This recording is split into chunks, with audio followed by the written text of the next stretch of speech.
Welcome back, and let's write some more neat code today. Let's look at maximum product subarray. And this is actually a dynamic programming problem, and I'm going to show you how to solve this problem easily. So we're given an integer array of numbers, and we want to find the contiguous subarray that contains at least one number and has the largest product. So in this case, we have a 2, a 3, a -2, and a 4, and the largest continuous product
We can make is 2 and 3 because 2 times 3 is 6. That is the largest product. We can't really make it bigger because there's a negative 2. If we multiply this by negative 2, it's going to be negative 12. That's not bigger than 6. So what's like your first idea how to solve this problem? Maybe brute force, right? Is there a brute force solution to this? Well, we want to find a subarray, right? So why don't we just try every single subarray? So let's say all subarrays starting at 2. We got 1 subarray, 2 subarrays, 3, 4, right? And for each of these, let's just calculate the product, right? Like the first one is 2, the next one is 2 times 3, the next one is 2 times 3 times negative 2, the last one is 2 times 3 times negative 2 times 4. And we end up saying that so far the biggest is this, but we're technically not done yet. All of these subarrays contain 2. So now let's look at all subarrays containing 3. So we got 1, right, just 3. Then we got 3 times negative 2. Then we got 3 times negative 2 times 4. And basically we repeat this process. Now you can tell that this is not super efficient. The time complexity is big O n squared. For each of these numbers, we're going to end up having n subarrays, and we see that the total number of elements we have is also n, right? It's n elements in the array, so we're going to get n times n is n squared. So my question is, can we do better? And how can we do better? Maybe there's some patterns to this problem that we can use to our advantage to find a better solution than n squared. So let's look at one example. Do you notice anything about this subarray? Well, all elements are positive. So what does that end up doing? Like, this is all positive, so we got a 1, okay? And next we want to check this subarray, okay, multiply it by 2. We want to go even farther, check the 3, okay, multiply it by 3. And what if we kept having positive elements? 4, 5, multiply by 4, multiply by 5. Do you notice something? Up until this point, our product is going to be a 1. Up until this point, it's going to be a 2. Up until this point, it's going to be a 6. Up until this point, it's going to be a 24. Up until this point, it's going to be 120. If we have positive numbers, no matter what happens, they're going to keep increasing, right? So this is the simple case. If we get all positive numbers, then our product is always going to be increasing. So now let's actually look at the opposite scenario. What if we had all negative numbers? Because all positives is easy. You just multiply all of them and you get the max product. But with negative numbers, it's a lot more tricky. So let's look at the first number. So up until here, the max product is just negative 1. And then we add a second element, a negative 2. And then what do we get? We get negative 1 times negative 2, and we know that the product of that is 2, right? Positive 2. Now the last subarray we check from all the way from negative 1 to negative 3. So we introduce one more value, a negative 3. And now if we multiply all 3 of these numbers together, we see that our product actually got smaller. Now it's negative 6. And what's going to happen if we had another element over here? What if we had a negative 4? Then we multiply by negative 4, and now we see that our product is going to be 24. So you see that when you have negatives consecutively, the sign is alternating. So when you want the maximum, it makes it kind of tricky to have negatives. But we also see that even though we got a negative 6 over here, there's actually a subarray that has a better solution. If you just take these two numbers, negative 2 times negative 3, we get a positive 6. So why did we get a negative 6 over here? How can we find the real maximum, which is positive 6? So even though we're looking for the max product subarray, we're actually also going to need to keep track of the minimum as well, and I'm going to show you why. So first, do you at least agree with me that if we want to find the max product array, subarray of this, of the entire thing, it might be helpful for us to at least solve the sub-problem, which is the max product subarray of just the first two elements first, and then use that to get the entire one. Okay, that makes sense. We know that the max product subarray of this is 2. Now, if we had a positive 3 over here, then we would say, okay, if I can get the max subarray of the first two elements and multiply it by 3, I'm going to get 2 times 3. It works when these are positive numbers, but we actually have a negative 3 over here. So I'm going to say, get the max product subarray, which is positive 2, but let's also get the minimum product subarray of these two as well. And what do we know about the minimum? What's the minimum product subarray of these two? It's going to be negative 2. So I'm going to keep track of both positive and negative. So we have a positive 2 and a negative 2. We keep the max and we keep the minimum. So now when we want to compute the max product subarray, when we include this 3, then we can compute that. We can compute that using both of these values. So we know that when we take the maximum, 2, we get negative 3 times 2, which is negative 6. And we know when we take the minimum, we get negative 3 times negative 2, and that gives us a result of positive 6. So we know the maximum is positive 6 and the minimum is negative 6. So we take positive 6 and put it over here, and we can take negative 6 and put it over here. And hypothetically, maybe we get another element, and this time whether it's positive or negative, right? So in this case, let's say it's negative 4, we will be able to find the solution because the minimum, or rather, we're looking for the max product subarray, and we know if we take negative 4, multiply it by the current minimum, which is a negative number, negative 6, we will end up getting 24, which is what we're looking for. But if you reverse it, what if we had a positive 4 here instead? Well, in that case, we can say, okay, positive 4 multiplied by our maximum, right? Our maximum, which is positive 6. So 4 times positive 6, we get 24. We still get it, right? So this, if we maintain the maximum and the minimum, we have all the information we need as we continue to add more elements to our array.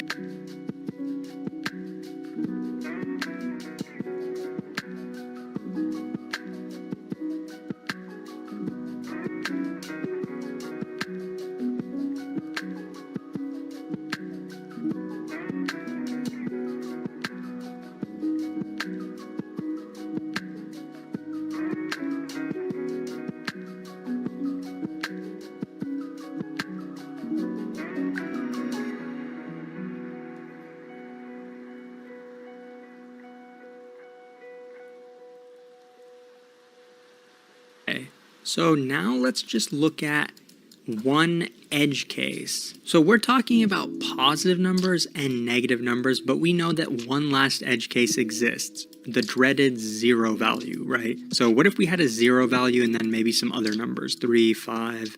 Our 0 is gonna kind of kill us, right? It's gonna kill our streak. Like, look what's gonna happen to our min and max.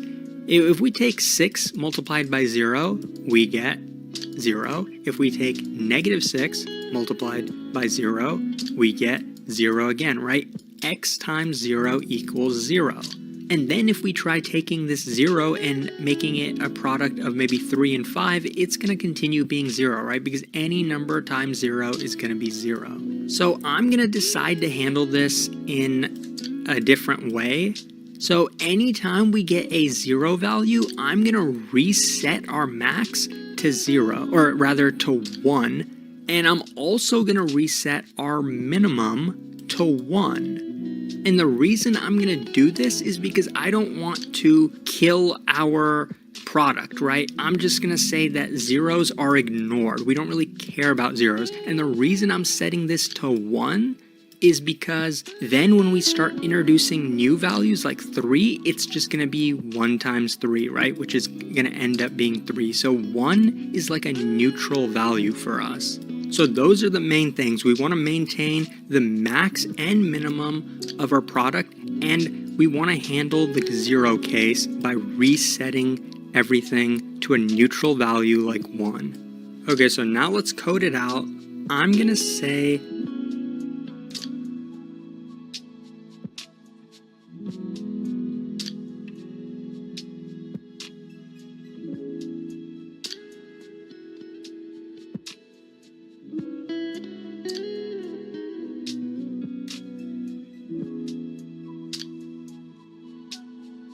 value like 1. Okay, so now let's code it out. I'm gonna say our result is initially just gonna be set to the max value contained in nums, because we at least have to set it to some value. We can't just initialize it to 0, because what if we had an array with just one number and it happened to be -1, right? In that case, this is our max product, which is even less than 0. So 0 is not a good default case. And I'm going to maintain the current min and the current max, and I'm going to initialize these to 1 each, because we know 1 is like a neutral value. And then we're just going to start iterating through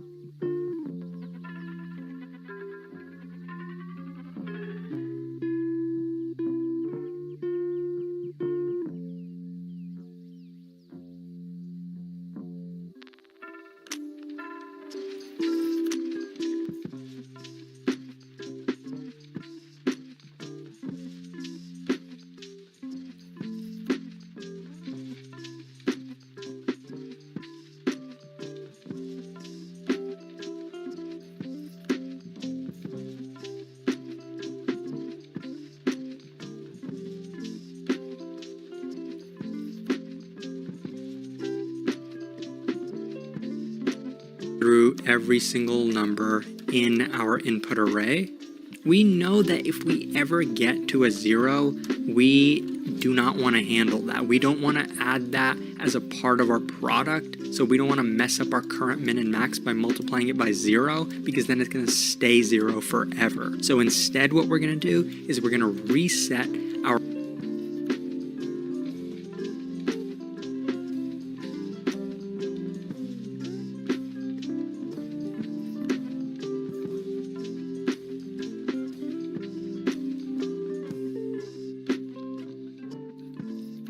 min and our max to 1 each, and we're just going to continue to the next iteration of the loop.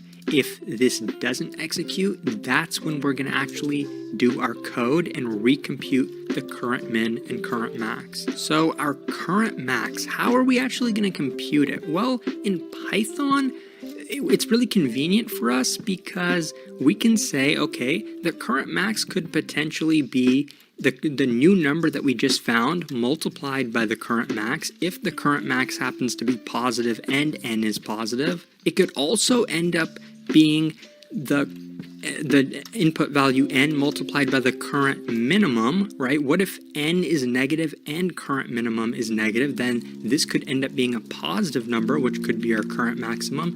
The third option is n itself, because what if we had an input such as -1 and 8? Well, in that case, the current min and max is going to end up being -1, and either of those numbers multiplied by 8, which could be our hypothetical n value, it's going to end up being -8. So 8 it's by itself, which is n, is the maximum. And the fun thing about Python is that, look, we just put 3 values into our max function. Some languages don't allow for this, but there's obviously ways to get around it. And so now that we have our current max, we can do the exact same thing.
for our current min. So min.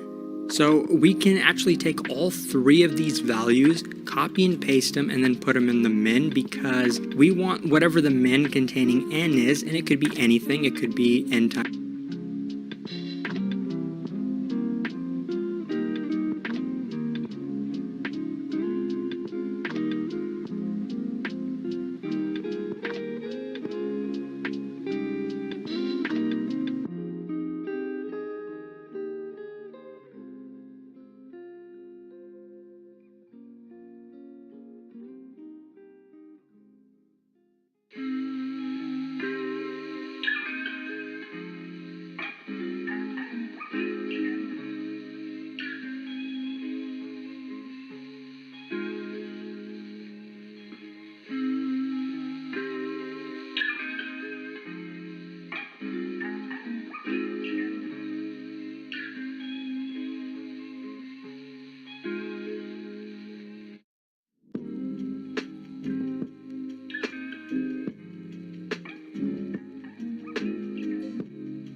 current max, n times current min, or n itself. So an example would be -1 and -8. If we multiply these together, we get a +8, but we don't want that. We want the minimum, which could be just -8 by itself, which would be this third case. But this is where I always end up with a bug. So do you see how we actually recomputed the current max, but we want to use the old current max? So I'm actually going to have a temporary variable up here, temp, and before we end up reassigning current max, I'm just going to compute current max times n and then save it in temp, so then we can use it down here. So we're going to replace this with temp. So this way we're always keeping track of what the current max is and what the current minimum is, and so we can update our result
after each iteration of the loop, and we want the max product, so we can take the maximum of result itself, because result could still be the max, and current minimum. So that's actually it. Like, we've done it, and we can now just return what our result is. And so this is actually not that much code, and it's not even, like, when you look at it, it's hard to recognize that it's even a dynamic programming problem, because it's not like we're storing an entire array like DP and then having an array. We're just maintaining two values, current min and current max, and what they tell us is, for, let's say, for example, we were at this value, n, then we're going to have the current maximum of this subarray and the current minimum product of this subarray. And then when our n gets shifted to the next value, we're going to have the current maximum of these three and the current minimum product of these three. And then by the time our n value is out of bounds, we will have the current max and the current minimum of the entire array computed. So it runs efficiently, and that's because we're only iterating through the input. So instead of being n squared, the time complexity is just big O of n.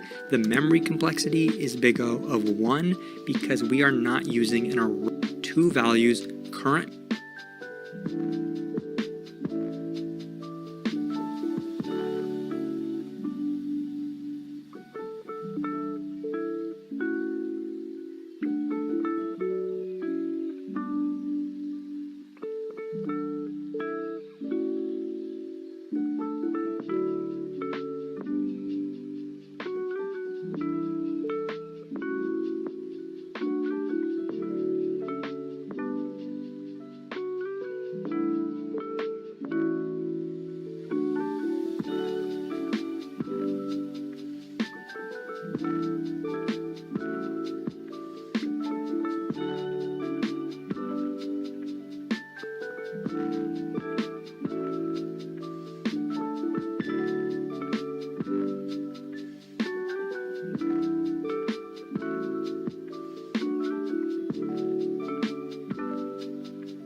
Hey everyone, welcome back, and let's write some more Leetcode today. So today let's solve the problem find minimum in a rotated sorted array. So we are given